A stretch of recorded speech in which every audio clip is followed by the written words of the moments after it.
partir de un decreto del Poder Ejecutivo de la Nación para evaluar cuáles eran los impactos del glifosato en la salud humana, y terminó esa comisión diciendo que en realidad no había prueba científica sustancial para poder sostener que realmente era dañino, a partir de un trabajo científico analizado, de los cuales el principal autor era un tal Williams, empleado de la Monsanto, que no había publicado ese trabajo en ninguna revista internacional con ningún tipo de referente. Y me parece que nosotros hoy necesitamos poner esto en discusión. Y necesitamos decirlo. Muchos de ustedes seguramente vieron pensando, bueno, a ver, ¿cuándo empieza la pandemia? Me lo cuenta qué pasa con los venenos que traen la comida. Es que estos son los venenos de la comida. Fíjense ustedes lo que pasa cuando nosotros miramos a través del microscopio las células del estómago y del intestino en un animal al que se le da comida transgénica y en un animal al que se le da comida no transgénica. Esta diferencia de altura implica un proceso inflamatorio en las células del estómago y en las células intestinales que altera la capacidad de esos epitelios que tenemos en nuestro sistema digestivo, que tienen, entre otras cosas a nivel intestinal, la función de ¿qué? De absorber los nutrientes. Y si nosotros tenemos inflamados nuestras células, nuestros tejidos encargados de la absorción, esos tejidos no absorben lo que tienen que absorber. Pero además, en la cronificación de la inflamación, se generan alteraciones psicológicas, alteraciones en las células y en los tejidos que pueden terminar consolidándose como un problema crónico que tiene distintos caminos a seguir. Y hay cosas que nosotros no podemos dejar de decir, porque tenemos la información ya publicada por otros que han estado estudiando. Y fíjense cómo se nos quiso hacer creer que algunos venenos que se usan en la producción agroindustrial de estos transgénicos dependientes de venenos solo actúan en las malezas. Pero no nosotros, porque actúan sobre las enzimas que solamente tienen los vegetales, lo dijeron, con algunos de esos productos. El producto 13, el glifosato más surfactante, tiene esa característica cuando lo presentaron, ¿no? Solamente inhibe unas cuestiones enzimáticas de los vegetales. Sin embargo, ese producto está patentado como un antibiótico. O sea que elimina no solamente algunas enzimas de algunos vegetales, pero además ha sido evaluado en trabajos publicados que el contacto crónico con esas sustancias a través de las ingestas por alimentos por agua o de los contactos por aire genera alteraciones en los organismos que, entre otras cosas, estimula la incapacidad del organismo de limpiar los errores genéticos que se producen cada vez que hay una división celular. Todos saben que estamos acá porque en algún momento hubo una célula que se generó de la unión de un espermatozoide y un ovocito, que desde esa primera célula se fue dividiendo y diferenciando. En cada una de esas divisiones hubo división de la estructura genética, del ADN. Esa división, esa fragmentación genera errores.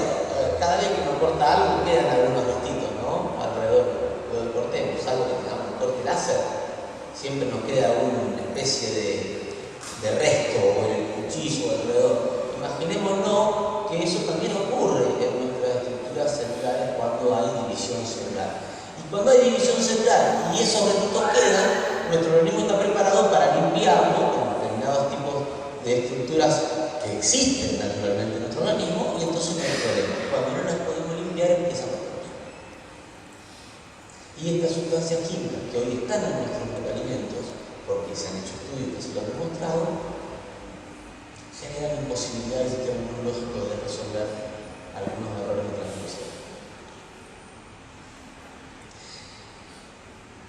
Y entonces, cuando comemos venenos, cuando comemos sustancias que irritan nuestros intestinos, que alteran nuestras estructuras celulares, que modifican nuestra capacidad de absorción de nutrientes, empezamos a tener problemas como los que encontró un granjero en Dinamarca cuando empezó a darle de comer a sus chanchas alimento balanceado a base de transgénicos producidos en América del Sur.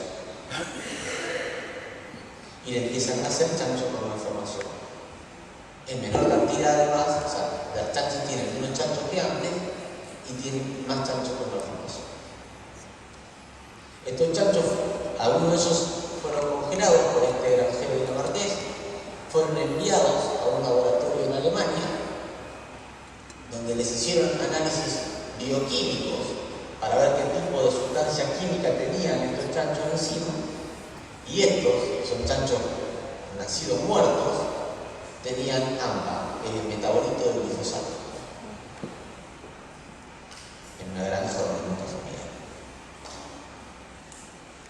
Estas son ratas que fueron alimentadas con maíz transgénico y que desarrollaron tumores mamarios mucho más rápidamente que las ratas que no fueron alimentadas con maíz. Además, desarrollaron alteraciones en la glándula en la hipófisis y además hubo alteraciones a nivel hepático y a nivel renal. Por lo que comían, no las fundiaban, les daban de comer. Digo, no podemos nosotros creernos que lo que le pasa a la rata o a los chanchos no va a pasar a nosotros, que no comemos las ratas, pero sí los chanchos. ¿O alguien puede creer eso? Que nuestra genética es tan fantástica que podemos ser inmunes también a eso. Hace algunos años hice una campaña en la que se extrajo sangre de voluntarios para ver qué tipo de compuestos había. Uno diría, bueno, ¿qué buscaba? Acá creo que hay algunos bioquímicos, ¿no? ¿Qué buscaba? En la sangre, ¿qué puede buscar? El glóbulo rojo, el glóbulo blanco, porque está la fórmula, la plaqueta, no. Acá lo que se enfoca es en la cara química. Porque lo lógico que sería que no hubiese química. A mí me preguntaron, ¿cuál es el valor normal, doctor? Me dijo una vez en una charla. Mira, lo normal, así como normal de normalidad absoluta, es cero. Ahora, si vamos a preguntar cuál es el valor que tendríamos que estar preparados por las formas de vida que tenemos, y bueno, ahí empecemos a discutir. Pero lo normal es que nosotros no tengamos veneno de sangre. No nacemos con el gen de veneno todavía. Y esta campaña se hizo, estos resultados son de una persona a la que se le extrajo sangre, incluso un año y medio después de que se había prohibido el uso del endosulfán en Argentina. Sin embargo, esta persona tenía 10,4 miligramos por litro de endosulfán en sangre. Bueno, es esperable porque el endosulfán es un contaminante orgánico persistente y puede haber tenido contacto con el endosulfán mucho tiempo antes, y esto es lo que le queda porque son persistentes. Sin embargo, al ser sulfato, indica que había sido expuesto en los últimos 60 días. Para empezar a hablar un poco del organismo de regulación. Pero fíjense el cóctel químico que tenemos ahí. Entonces me dicen, bueno, ¿y de dónde sale eso? Porque esto es un diputado nacional de Capital Federal. Que no anduvo viviendo en los campos ni trabajando con el mosquito. Vive en Capital Federal, compra la comida en Capital Federal. Yo lo quiero, que se mueve poco fuera de Capital Federal. ¿Cómo fue que esta persona puede tener semejante carga de química en sangre? Y además, ¿saben qué? Como una persona sana que cuida su salud es vegetariana. El tema es que 8 de cada 10 frutas tienen agrotóxicos en Argentina. Y no lo digo yo. El SENASA ha perdido ya, yo tengo contabilizado 4, puede ser más, juicios que se hicieron en distintos lugares de Argentina, en Estrella en Córdoba y Rosario por no cumplir con su función de control en los mercados abastecedores de frutas y verduras de las grandes corredores de ciudades. Yo tengo conocimiento de 4 juicios perdidos por el SENASA donde la justicia sanciona al SENASA por no cumplir con su tarea, que es, entre otras cosas, ir a controlar qué es lo que están vendiendo, qué tiene lo que están vendiendo en los mercados de abasto de frutas y verduras en Córdoba y en Rosario.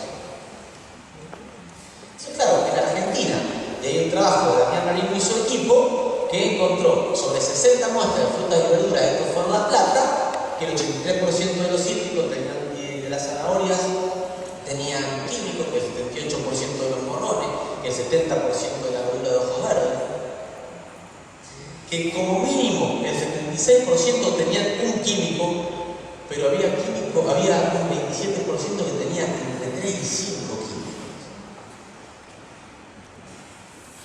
Esos cócteles químicos, ¿dónde terminan? A ver cómo se hace esto. Ahí.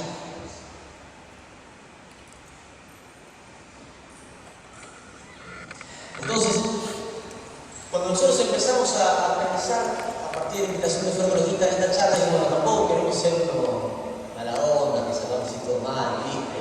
Pero la verdad que nos costó mucho encontrar noticias buenas para